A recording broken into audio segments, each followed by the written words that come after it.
Today we're going to look at two kits for the R154, the 1JZ, and the R154 is OEM transmission with a pull clutch.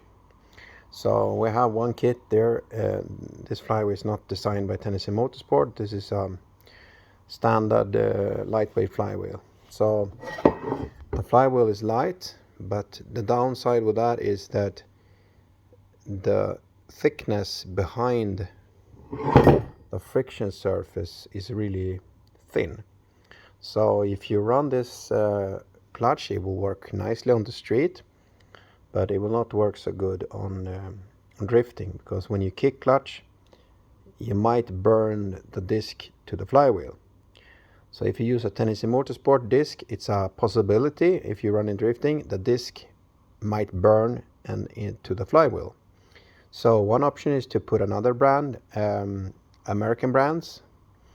Their pucks are a little bit different, so they are more narrow, and they work really nice when you overheat the clutch.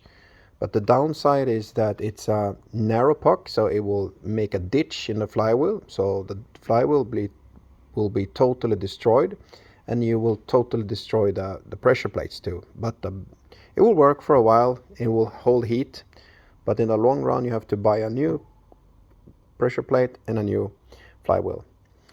So this is a aftermarket pressure plate, really good, works really good, and very strong. But the downside, it has nothing to do with the brand of the clutch, the pressure plate. It's the design of it. This is a really old style with a pull clutch. So the downside, if you have a really hard, strong clutch, a pull style, it doesn't matter what brand you have, it is going to be really hard to drive with, really aggressive. And if it's really hard, it means when you have to let go of the clutch, you're not able to hold the clutch and release it slowly because it's too hard. Your leg are not able to hold it, so it will be like an on-off clutch. So the downside with this kit is it's not so good for drifting because it's a lightweight flywheel, and it's really hard to drive with this type of design with a pull clutch. Here we have another kit. It's a Tenaci Motorsport kit. It's a little bit different. This kit is 15 kilos. This kit with a black series and this flywheel are 13 kilos, so it's 2 kilos more light. The benefit with this flywheel is that it has a lot of material, so you can basically overheat the clutch or the flywheel and do drifting, and it will not get warm. And if you by any chance run the discs too long and you destroy the backplate, it's possible to swap this backplate, and then you can install a new one, or you can swap to 184 200 millimeters, so you can upgrade this kit. This flywheel you can run with a Sachs 765, really nice clutch but it's pretty hard for the knee. So we have this black series. It holds 540 newtons with organic, and you can run it with a sinter disc. It holds 780 newton meters. So if you want to run this on the R154, this is a pull clutch, push clutch, and this is a pull clutch.